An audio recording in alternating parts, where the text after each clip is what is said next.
Narito naman ang ating PBA Season 50 mock draft ngayong 2025. First round. Number 1, Terraforma Jeep Jeochu, 6'10", center.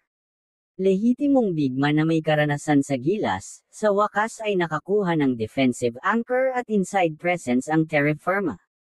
Number 2, Phoenix Fuel Master Juan Gomez de Liaño, 6'1", guard. Subok na playmaker at scorer, isang natural na leader na kayang magpatakbo ng young core ng Phoenix.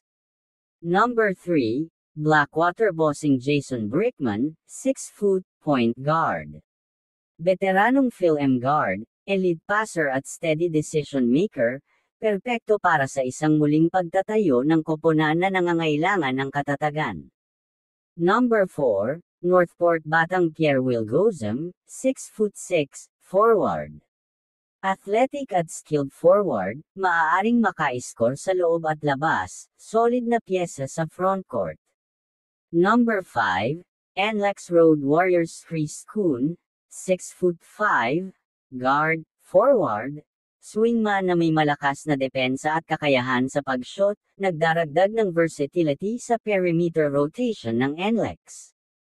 Number 6, Magnolia Hotshots Sean Umali, 6'3", forward. Hustle player, mahusay na defender at rebounder, nababagay ito sa Magnolia Hotshots dahil sa kanyang defensive skills at maangas na laro. Number 7, Meralco Boltsdalf Panopio, 6'1", guard na may internasyonal at profesional na karanasan. Smart playmaker, kayang balansehin ang backcourt ng Meralco. Number 8, Converge Fiberxers Yukian Androda, 6'5", forward. Athletic forward na may laki at taas. Perpektong pangmatagalang piraso para sa rebuilding roster ng Converge. Number 9, San Miguel Birmenle J. Gonzalez, 5'10", point guard. Mabilis na guard na may court vision at lakas. Maaaring maging superstar sa likod ng mga veteranong gwardya ng SMB. Number 10, Rain or Shine Elasto Painter CJ Austria, 6'3", guard.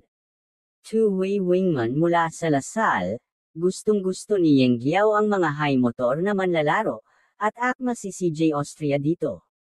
Number 11, Barangay Ginebra Vince Magbuhos, 6'5", forward. Athletic at masipag na forward, maaaring lumakas sa tabi ni Scottie Thompson bilang magiging role player ng Ginebra. Number 12, Rain or Shine Elasto Painters Kasaya Small Martin, 6'1", guard. Mabilis at agresibong guard na may kakayahang magsalaksak ng bola.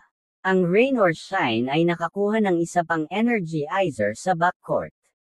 Second round. Number 1, Barangay Ginebra James Una, 6'5", center, forward. Hilaw pero malakas na bigman, nagdagdag ng lalim ang Ginebra sa frontline. Number 2, Phoenix Fuel Masters JM Bravo, 6'3". Hustle forward na nagbibigay ng energy, rebounding, at toughness. Number 3, Blackwater Bossing Cole Misek, 6'1", guard. Phil-M guard, shooter at scorer. Mas shine kaysa sa iba pang mga opsyon sa guard sa batch na ito.